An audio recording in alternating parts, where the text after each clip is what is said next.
But now let's head back into the studio with a special guest this morning. Good morning, Ron.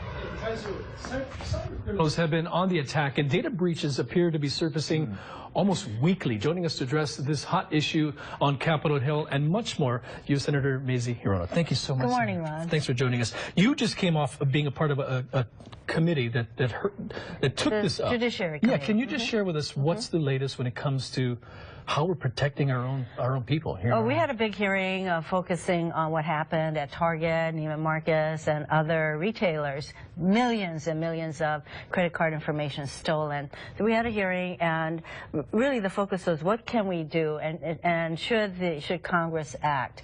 Now, what we found out at this hearing is that Europe uses an encrypted kind of a card. We're still using the metallic stripe card, and while they're voluntarily the cards can be changed, it's going to be a couple of years before that happens. And we should also be using PIN numbers to provide additional security. So there are some things that we can do, and I think there's going to be more focus on, what are we doing in our country, because the European countries already use a much better system. So there are opportunities for us to be more proactive that maybe we haven't been tapping into yet. Yeah.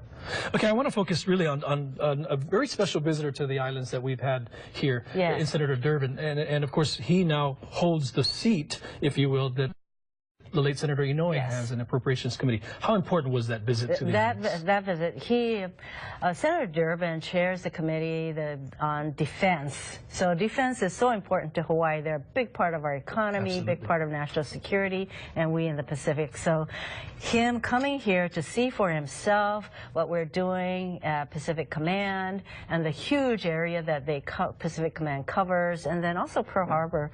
I think he really enjoyed the visit to Pearl Harbor, where there were 2 submarines dry docked and being worked on. How cool is that? We're seeing some video of you folks, here at home. What do you think he took away the most when you spoke with him? What did he take away the most, especially when it comes to the Pacific Command? He really recognizes the importance of the Pacific Command, and it covers 51% of our world. Absolutely. So the importance of Hawaii strategically for our national security, national defense, as well as he understands economically how important the military presence is.